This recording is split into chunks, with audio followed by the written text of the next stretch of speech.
everyone, I'm Anthropomantic Fiend, and usually I would say that I do horror-related things on the internet, but today I'm doing something not quite related to horror, but related to one of my other favorite things, which is music. So today I'm going to be talking about my favorite albums that came out last year. I wanted to do this video a little bit earlier on, actually in 2019, but I did not have time to do that because Christmas and stuff kind of got in the way.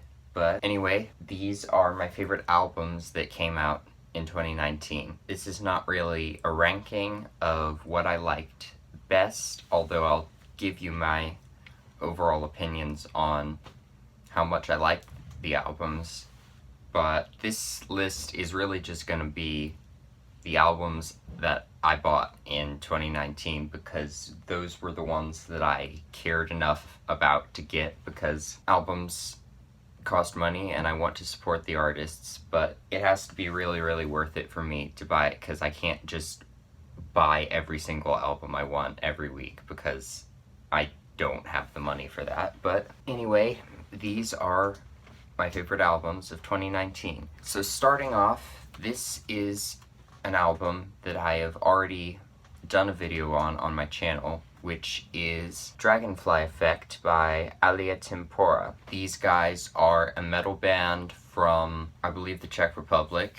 They have an interesting sort of sound. It's got the same vibe as like a Nightwish-y symphonic metal band might, but they sort of use electronic and pop and dubstep influences in their music. It's sort of similar to what Amaranth does, if you've listened to Amaranth, and they're really good, but they do it in a slightly different way with a little bit more emphasis on the electronic-y thing, and they've got melodic, not quite operatic, but very sort of soaring melodic vocals contrasted with these growling vocals, which is one of my favorite things in music.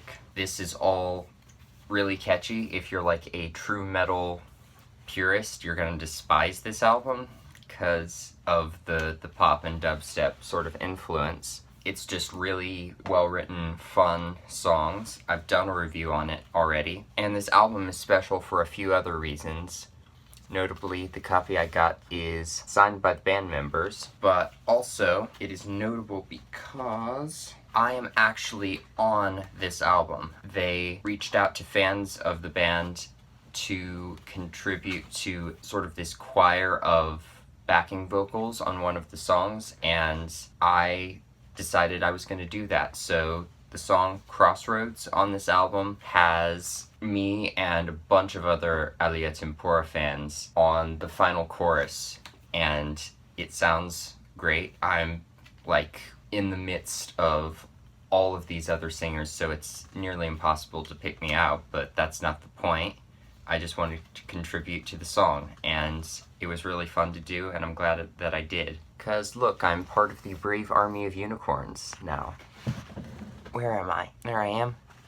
I'm right there. This album is really good. That's not just because I'm on it, because I'm on one song amongst hundreds or 100 other people. This is good if you like catchy sort of power metal, symphonic metal stuff in the same vein as Nightwish or Amaranth. Excuse me while I struggle to put the liner notes back in. So, taking a turn into a completely different realm of metal, I mean, it's still kind of melodic and soaring, but Beelzebubs. This is Pantheon of the Nightside Gods. And if you don't know about Beelzebubs, give me a moment.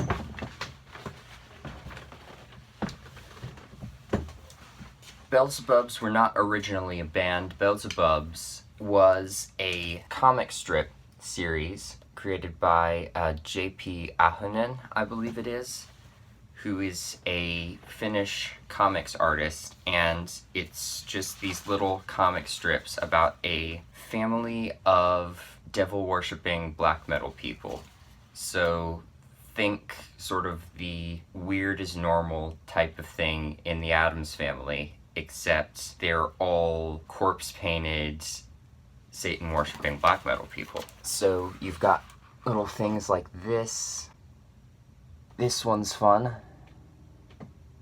It's just a really fun comic series in and of itself, and a lot of people in the metal scene have sort of latched onto this, which is why this album, I believe, happened. There's a band that some of the people in the comic put together. This is what that's meant to be. So it's sort of similar to like Metalocalypse in that way, but the music on this is actually more or less serious, but the music videos are like cartoons and absolutely hilarious. So the album, if you've listened to bands like Dimmu Borgir or Cradle of Filth, this is sort of in that same vein of symphonic style black metal. And if you've listened to melodic death metal bands like Insomnium or Opeth, this is similar to that as well.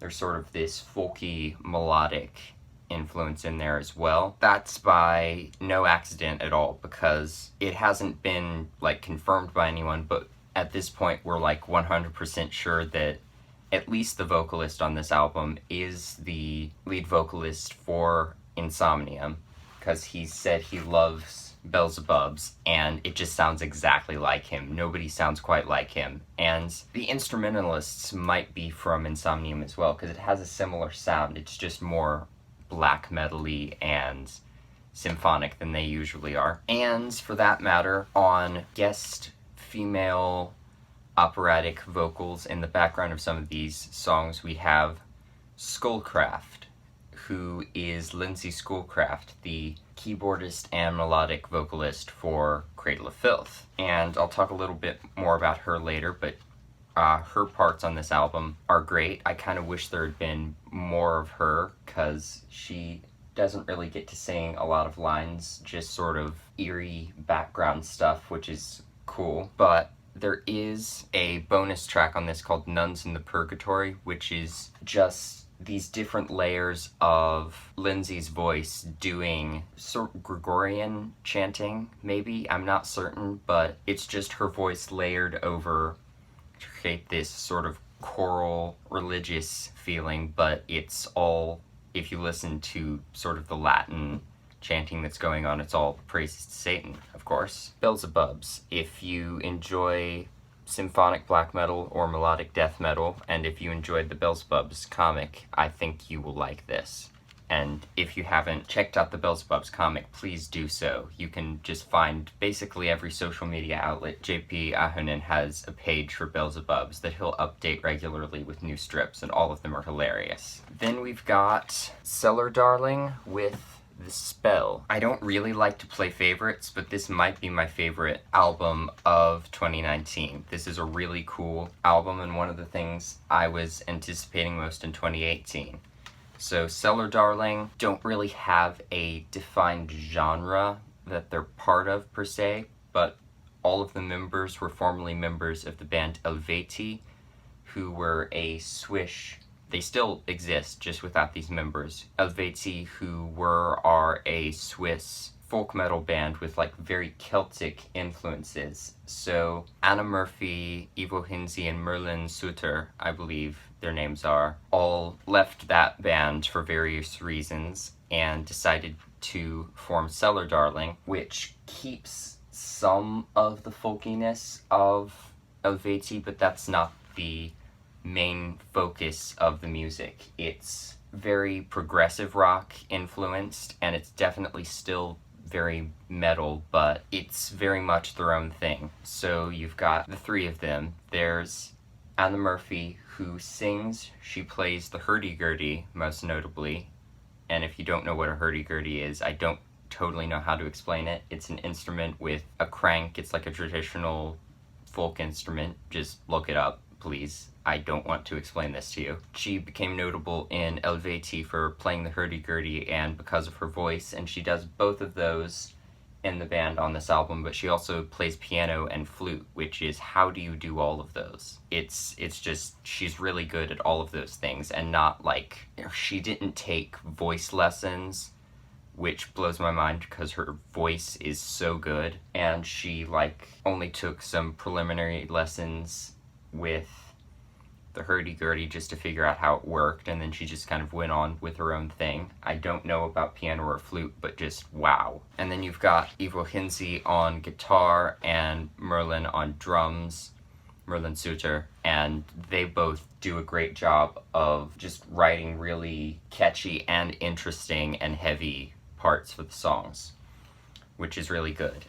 So it's really dark, progressive metal, I suppose, with lots of little influences from other things thrown in.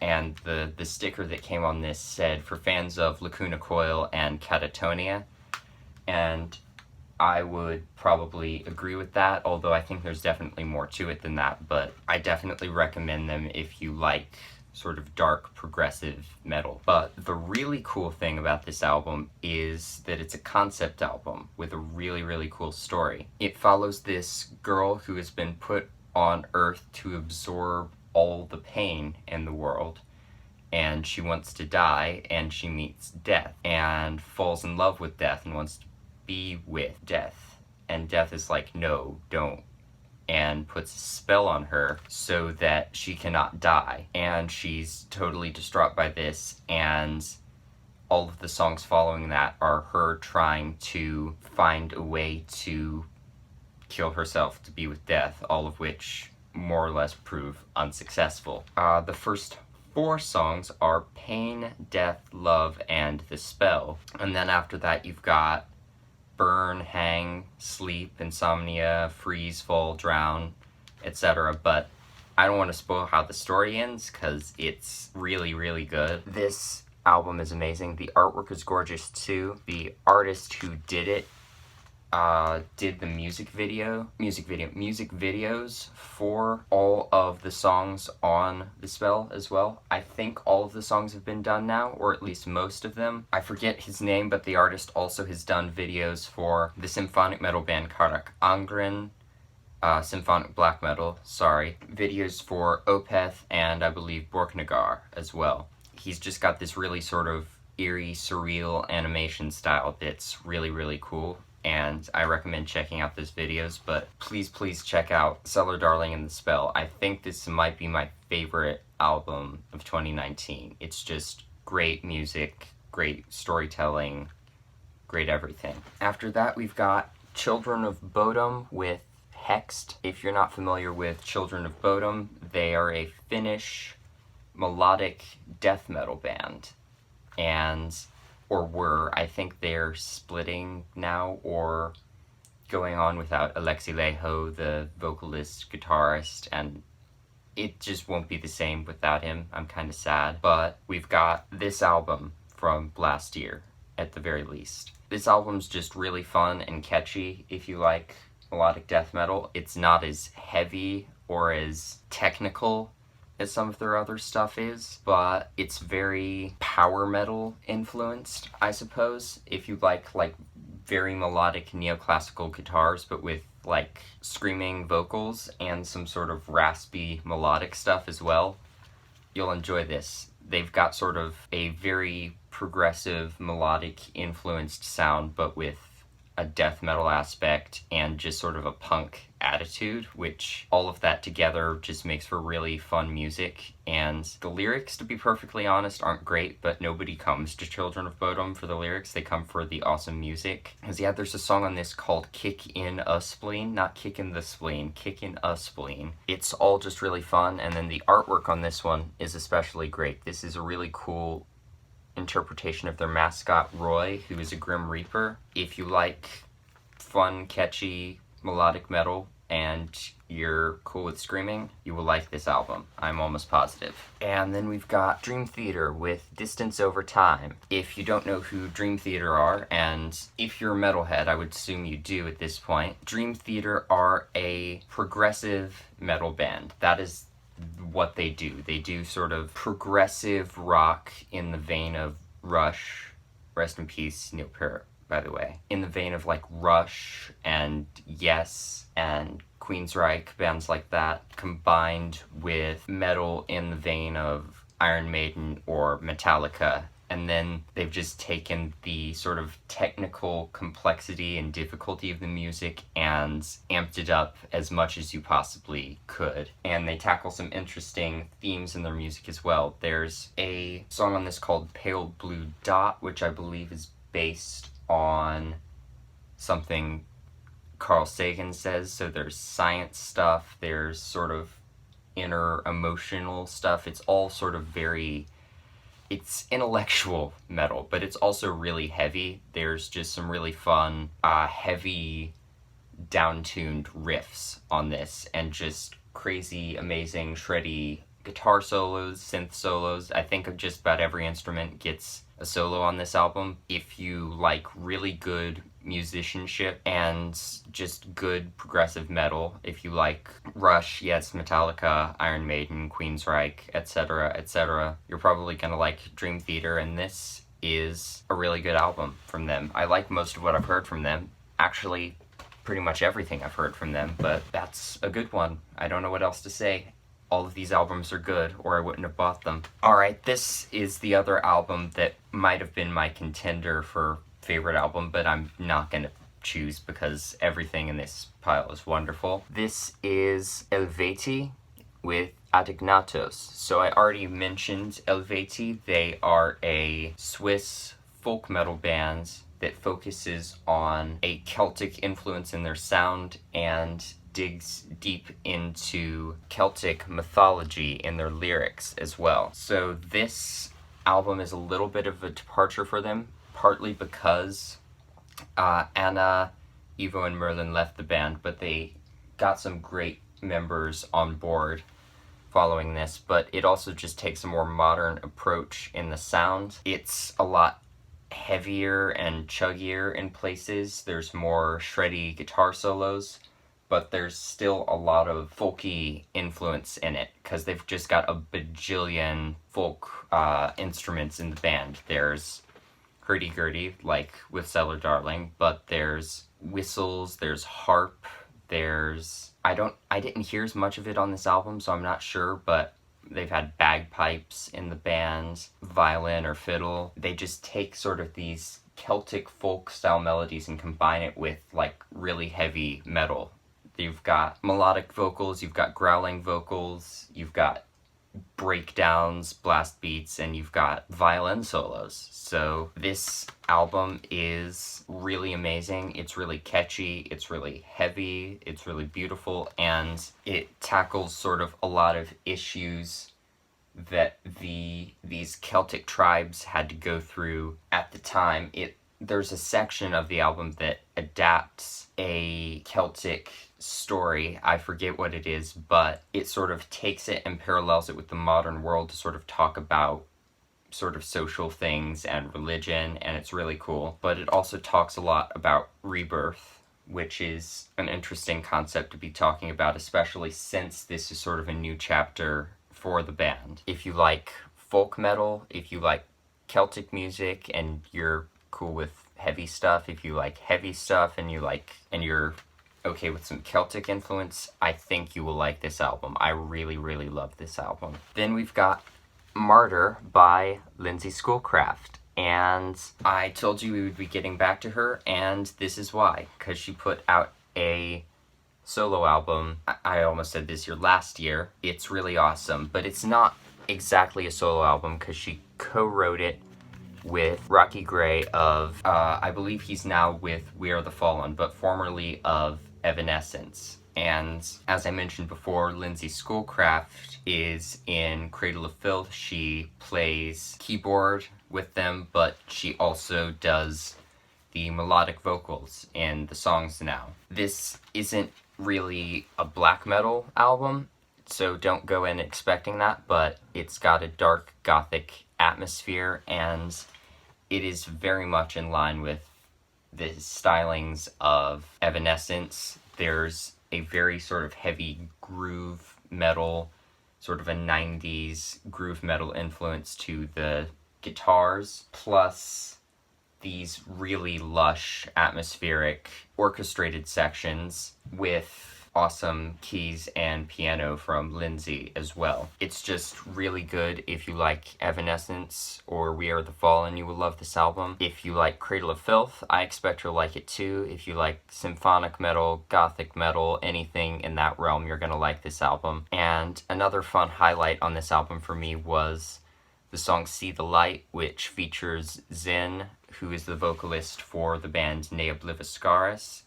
They're like a progressive death metal band with violin and stuff. Have you sensed a pattern of the kind of music I like yet? This is a really fun album. It's exactly up my alley of everything I like in music. Dark and gothic, but catchy and heavy all at the same time. It's just a really good album, and I highly recommend checking it out. And this one's interesting because I haven't actually listened to it yet, so maybe that's cheating.